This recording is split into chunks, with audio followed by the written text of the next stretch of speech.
All right, so my number 7. I would really love to place this higher. I would love to, but I can't, and I'll get into why. But it had to be mentioned because this was such a that was my groundbreaking number 7. show. Then I changed it. That's crazy, dude. Well, there you that go. was There that you have was it. my number 7, So- but then I changed it to a different one because, like, this was groundbreaking television. And a lot of the conspiracy theories that we have to deal with today are because of this show. The X-Files literally bred ground of an entire class of conspiracy theorists. Like, this show is directly responsible for at least 3 people being conspiracy theorists. Like, that's statistically undeniable.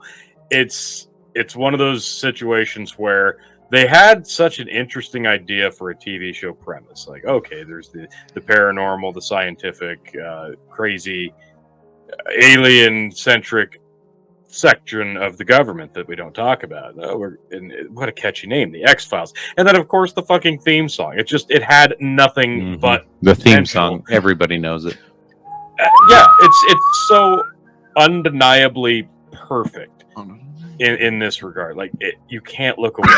Once the intro hits, you're like, okay, even if I don't like this show, like, now I kind of need to watch the first few minutes because the fucking theme song just kind of hooks me.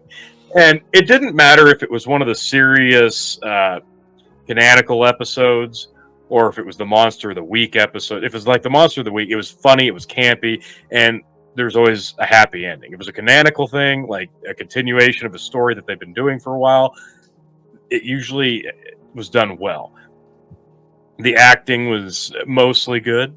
There were some people on the show that were not great, but there were so many different characters.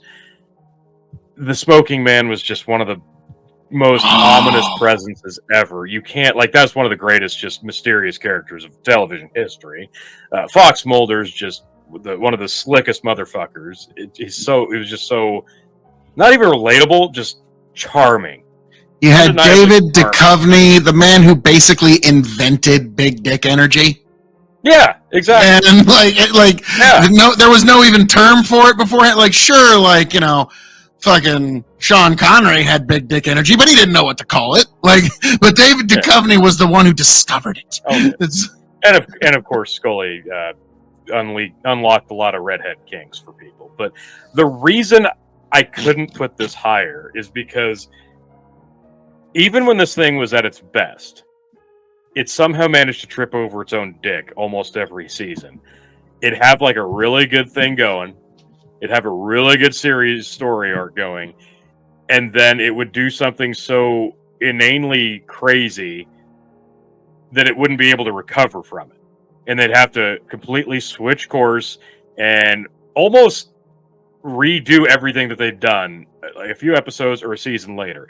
And it always felt like they got in their own way. Like, there's an entire episode where there's a fucking, like, an entire compound of clones. And then that never gets looked at again. And we all just have to forget about it. Wait a minute. But there's a bunch of clones, like, over by Canada of, like, Mulder's sister. No, that just doesn't exist anymore. Tony, we don't talk about Hawaii, okay? Yeah, we don't talk about Bruno. And then they rebooted this thing, and I'm like, okay, finally, we're going to answer some of those fucking questions we left open, and they didn't. And then they rebooted it again, and I'm like, okay, now they're going to... Oh, no, they're not actually going to... And then the fucking complete finale was just so goddamn disappointing. Like, the final series finale of it, it's had like 3. And honestly, none of the series finales that the X-Files has done, like I said, there's like 3 of them, were good. So that it does lose a lot of points in that regard. But it was so groundbreakingly just fun, monster, sci-fi, paranormal, alien, just everything good about it. It did it so well. The X-Files didn't make mine because a lot of what you said, I would watch like 3 episodes into a season and be like, fuck, here it's getting good. Episode 4 and 5, we're like, okay, it's gonna happen. Something's gonna happen. Yep. Episode 6, something's gonna happen. And then episode 7, you're like, fucking goddamn, it's just like last season. Nothing fucking happens. And nothing happened. Yep. Yeah. I remember when they tried to replace Mulder with T-1000. That did not work. That was kind of when we knew it was on the way out.